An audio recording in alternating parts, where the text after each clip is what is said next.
Hello everyone. अभी तक हमने देखा है कि लॉ ऑफ टॉर्ट में अगर कोई पर्सन किसी और के लीगल राइट्स वॉलेट करता है या उसे इंजरी पहुंचाता है तो वो टॉर्ट के लिए लायबल होता है। पर यहाँ पर कुछ एक्सेप्शंस हैं जिसमें एक पर्सन किसी को इंजरी पहुंचाने के बाद भी टॉर्ट के लिए लायबल नहीं माना जाता। इन एक्सेप्शंस में किसी एक को भी प्रूव करके एक व्यक्ति खुद को टॉर्शियस लायबिलिटी से बचा सकता है। तो जिसमें पहला एक्सेप्शन है वॉलेंटी नॉन फिट इंजूरिया। तो आइए इसे डिटेल में देखते हैं। वॉलेंटी नॉन फिट इंजूरिया एक लैटिन लीगल टर्म है which means to a willing person no injury is done, यानी इच्छुक व्यक्ति को कोई चोट नहीं पहुंचती। इसका सिंपल मतलब ये है कि अगर कोई व्यक्ति अपनी इच्छा से किसी ऐसे काम को करने के लिए कंसेंट दे देता है जिससे उसे क्षति हो सकती है तो बाद में वो व्यक्ति उस क्षति के लिए कॉम्पनसेशन क्लेम नहीं कर सकता।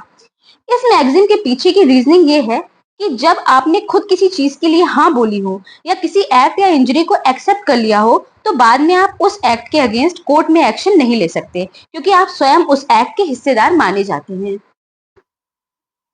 एग्जाम्पल के लिए अगर कोई व्यक्ति अपने अगेंस्ट डिफेमेटरी स्टेटमेंट पब्लिश करने के लिए खुद से ही कंसेंट दे देता है तो वो बाद में डिफेमेशन का सूट फाइल नहीं कर सकता। चैपमैन वर्सेस एलिस मेयर के केस में भी कोर्ट ने इस बात को रिकॉग्नाइज किया था।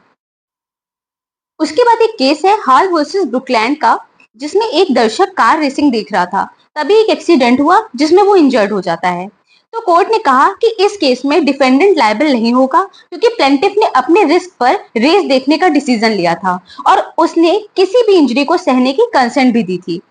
नेक्स्ट केस है पद्मावती वर्सेस दुग्गा नायका का, जिसमें प्लेंटिफ एक जीप में लिफ्ट लेते हैं और आगे चलकर अचानक जीप के पहिए का बोल्ट खुलकर गिर जाता है और जीप पलट जाती है और प्लेंटिफ को कुछ इंजरी हो जाती है। तो यहाँ कोर्ट ने डिसाइड किया कि डिफेंडेंट कोई भी डैमेजेस देने के लिए लायबल नहीं होगा क्योंकि यहाँ प्लेंटिफ अपनी इच्छा से उस जीप में बैठे थे, इसलिए यहाँ वॉलेंटी नॉन फिट इंजूरिया का मैक्सिमम अप्लाई होगा। यहाँ एक बात याद रखने वाली है कि प्लेंटिफ के द्वारा दी गई ये जो कंसेंट है वो एक्सप्रेस या इम्प्लाइड किसी भी तरीके की हो सकती है। अब हम देखते हैं कि इस मैगजीन को अप्लाई करने के लिए कौन कौन सी कंडीशंस होनी जरूरी हैं। तो जिसमें पहली कंडीशन है that consent must be free and voluntary, यानी कंसेंट स्वतंत्र और स्वेच्छा से दी गई होनी चाहिए। The second one is consent must not be obtain by fraud, यानी कंसेंट फ्रॉड से ना ली गई हो। Third is the plaintiff must have knowledge about the risk and agree to suffer it, मतलब प्लेंटिफ को रिस्क का ज्ञान हो और वो इस रिस्क को सहने के लिए भी सहमत हो। उसके बाद लास्ट कंडीशन है एक्ट मस्ट बी लॉफुल, यानी जो भी कार्य किया गया है वो लॉफुल होना चाहिए।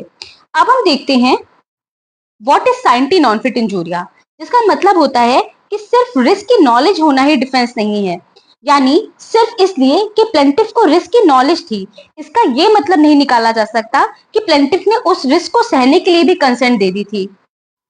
थॉमस वर्सेस स्कॉटमैन के केस में भी क्वींस बेंच ने इस बात को क्लियर किया कि सिर्फ रिस्क की नॉलेज होना डिफेंस का आधार नहीं है जब तक कि प्लेंटिफ ने उस रिस्क को सहने की सहमति ना दे दी हो।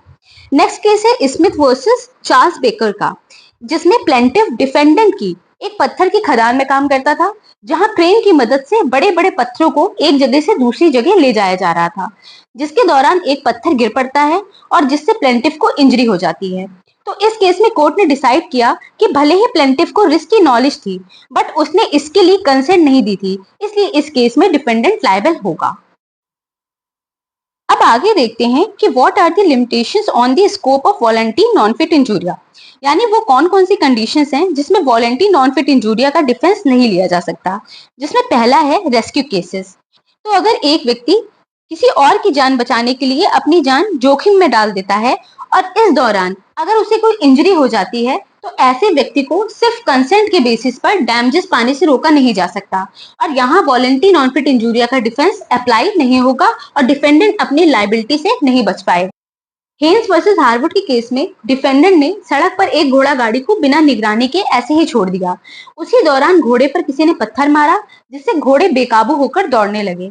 सड़क पर मौजूद बच्चों और आम लोगों को चोट लगने का खतरा था, तभी एक पुलिस कांस्टेबल ने लोगों को बचाने के लिए घोड़ों को रोकने की कोशिश की और इस दौरान उसे खुद को भी गंभीर चोटें लग गई। इस केस में कोर्ट ने डिसाइड किया कि यहाँ पर डिफेंडेंट वॉलंटी नॉन फिट इंजूरिया का डिफेंस नहीं ले सकता और क्योंकि यहाँ पर प्लेंटिफ ने दूसरों की जान बचाने के लिए खुद की जान जोखिम में डाली थी, इसलिए प्लेंटिफ को डैमेजेस प्राप्त करने का अधिकार होगा।